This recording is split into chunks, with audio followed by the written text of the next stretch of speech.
കെട്ടിട നിർമ്മാണത്തിനിടെ അപകടം സംഭവിച്ച് അരയ്ക്ക് താഴെ ചലനശേഷി നഷ്ടപ്പെട്ട എണ്ണപ്പാറ പേരിയയിലെ സനോജിന്റെ ഭവന നിർമ്മാണ പ്രവർത്തനത്തിന് തുടക്കമായി. ആദ്യഘട്ടമായി സൗജന്യമായി ലഭിച്ച സ്ഥലത്തിന്റെ രേഖ സനോജിന് കൈമാറി. This news sponsored by Yenepoya speciality hospital, Kodialbail, Mangalore.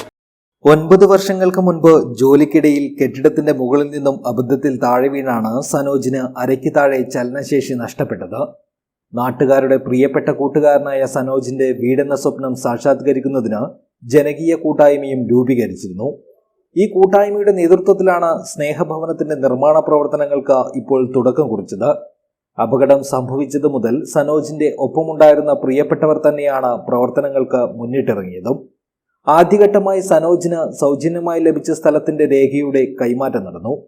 Triveni club പരിസരത്ത് ഉഷയുടെ വീട്ടിൽ വെച്ച് നടന്ന ചടങ്ങ് വാർഡംഗം രാജൻ അയ്യങ്കാവിന്റെ അധ്യക്ഷതയിൽ കോടോമ്പേളൂർ പഞ്ചായത്ത് പ്രസിഡന്റ് ടി.വി. ജയചന്ദ്രൻ ഉദ്ഘാടനം ചെയ്തു. ഒരു നാടൊന്നാകെ ഏറ്റെടുക്കുക എന്ന് പറഞ്ഞാൽ വളരെ അപൂർവങ്ങളിൽ അപൂർവമാണ്.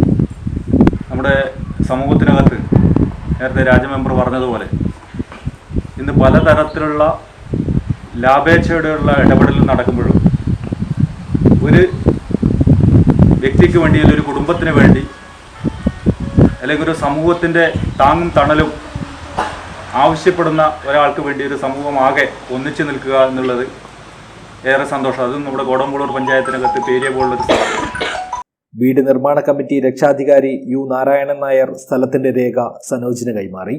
തറ നിർമ്മാണത്തിനായുള്ള കല്ലിന്റെ തുക മുൻ അധ്യാപകനും പരിഷത്ത് പ്രവർത്തകനുമായ പി. കുഞ്ഞിക്കണ്ണനും കൈമാറി. പഞ്ചായത്ത് അംഗം സജ്ന ശ്രീകുമാർ, പൊതുപ്രവർത്തകരായ P. V. Jayarajan, T. V. Balakrishnan Ayyankavu, Sreejan Periya, A. V. Raviraj, Madhu Nirkkala തുടങ്ങിയവർ സംസാരിച്ചു. നിർമ്മാണ committee general convener P. Kapilkumar സ്വാഗതവും ട്രഷറർ സന്തോഷ് കുമാർ നന്ദിയും പറഞ്ഞു. ഏതാണ്ട് 15 ലക്ഷത്തോളം രൂപ ചെലവ് പ്രതീക്ഷിക്കുന്ന ഭവന നിർമ്മാണത്തിന് സ്നേഹനിധികളായ മുഴുവൻ ആളുകളുടെയും സഹായവും നിർമ്മാണ കമ്മിറ്റി അഭ്യർത്ഥിച്ചു. ഫണ്ട് നിർമ്മാണത്തിനായി ബാങ്കിൽ അക്കൗണ്ട് തുറന്ന് പ്രവർത്തനവും ആരംഭിച്ചിട്ടുണ്ട്. News bureau, Kanhangad.